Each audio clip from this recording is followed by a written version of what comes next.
Let's start with a pretty powerful idea. The way you begin your day can literally change the reality you experience. And no, I'm not talking about waking up at 5 a.m. or drinking a gallon of lemon water. This is about the internal state you choose to create the second you open your eyes. And that's exactly what we're going to break down today. So every single morning, you're faced with this choice. Do you immediately grab your phone, get hit with a wave of emails, and let all the stress from yesterday bleed into today? Or do you take a moment and consciously decide what kind of day and what kind of life you're actually trying to build? Honestly, this one question is the foundation for everything we're about to cover. So what is this all about? We're talking about manifestation. And let's get one thing straight. This isn't some kind of magic or wishful thinking. It's really a process of creating an internal state, your thoughts, your feelings, your deepest beliefs, that is a perfect match for the future you want to have. It's an active, creative process that starts inside you. And that brings us to the first big idea, creating from within. The whole premise here is that the world you see on the outside is just a mirror, a direct reflection of what's going on inside you.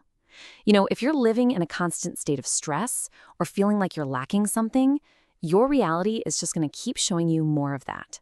So if you want to change the reflection, you have to change the source, and you are the source. This slide just breaks it down perfectly.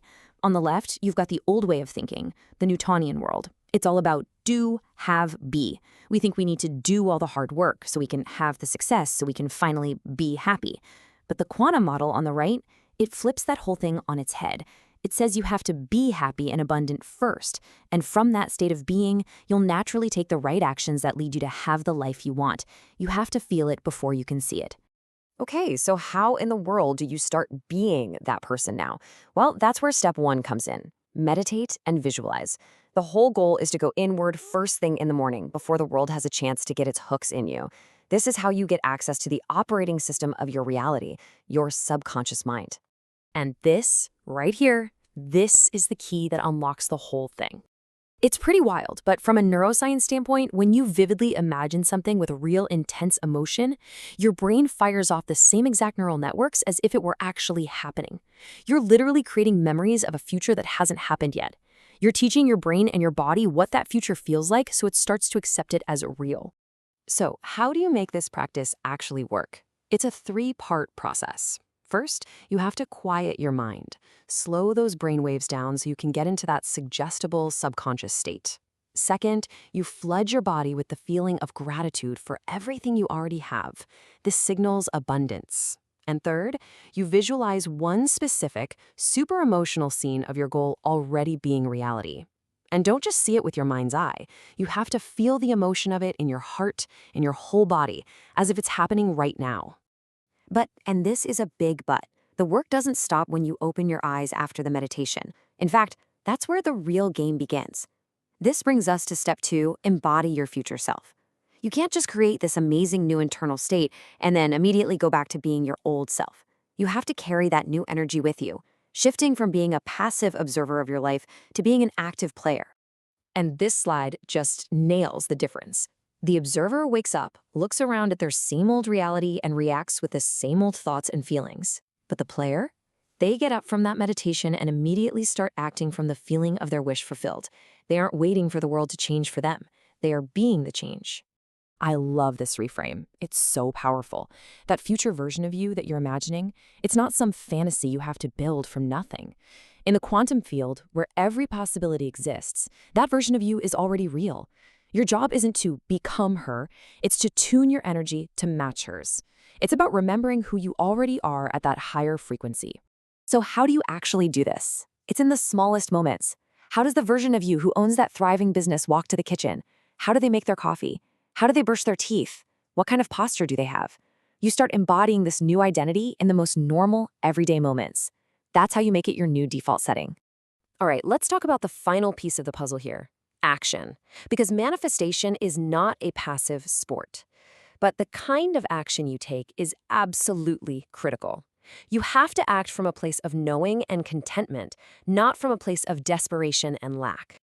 Think of your energy as a signal that you're constantly broadcasting out to the universe. And as you can see, that signal is made up of a few things. It's your thoughts, it's your emotions, it's your beliefs, But it's incomplete without that final crucial piece, your actions. Aligned action is the physical proof of the internal state you've worked so hard to create. It completes the signal. So what's the difference? Well, forced action, or hustling, it comes from a feeling of lack. It feels heavy, like you're pushing a boulder uphill because you're trying to get something you don't feel you have. But aligned action, oh, that feels easy. It feels intuitive, inspired. It just flows out of you because you already feel whole and complete.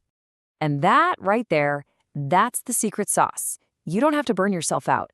One small intuitive step that's taken from a place of alignment, sending that one email that just feels right, is infinitely more powerful than 100 frantic things you do out of fear.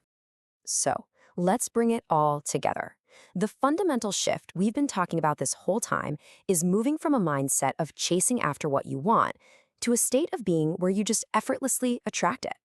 So here it is, your playbook for an ideal start. Number 1, meditate to feel your future like it's already happened. 2, embody that future self in every little thing you do.